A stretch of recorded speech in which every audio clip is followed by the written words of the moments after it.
One of the key features of a typical human auditory system and a binaural microphone that allow for such precise localization is the fact that there are two ears. This has a few implications, and the first I want to explore is a phenomenon called interaural level differences, or ILDs. The idea that a sound coming from one side will be louder in one ear than the other. If I cover one ear, I'm not going to be as successful in a localization test as I am with two ears. And the same goes for you if I mute one channel of the binaural microphone.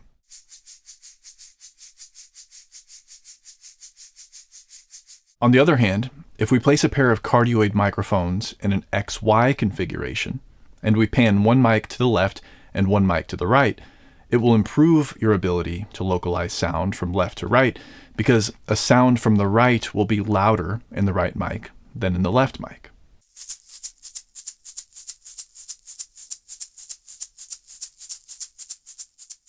This is the principle behind a basic panning knob on a mixer or DAW. Turning the pan knob to the left makes the sound louder in the left speaker relative to the right speaker. Another feature of a typical human auditory system and a binaural microphone has to do with not only having two ears, but specifically having two ears that are separated in space. Having ears on the sides of our heads means that a sound from one side will reach the ear on the close side before reaching the ear on the far side.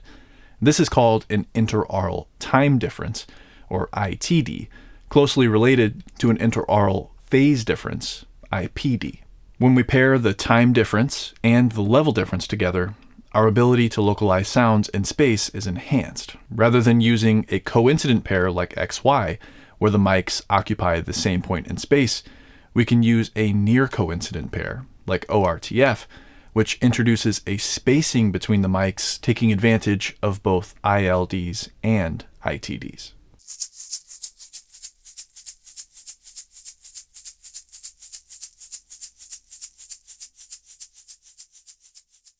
You can replicate this in a mix by panning two copies of the same sound left and right, then delaying one side.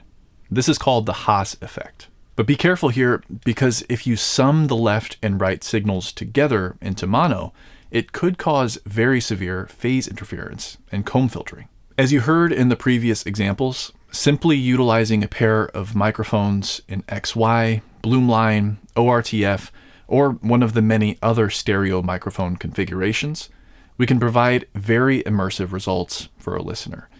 But there's a reason that binaural microphones sound even more convincing. Binaural microphones not only capture ILDs, interaural level differences, and ITDs, interaural time differences, but they also capture the HRTF, or head-related transfer function. HRTF might sound like a complicated term, but here's a simple way of understanding what it is.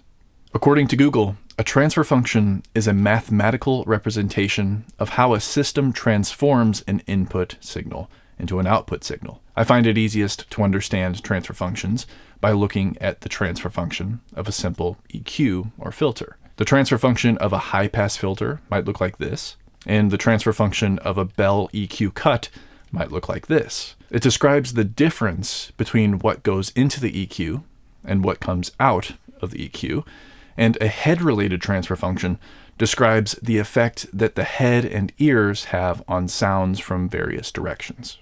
The head shadows sounds, altering the frequency balance of sounds between the left and right ear.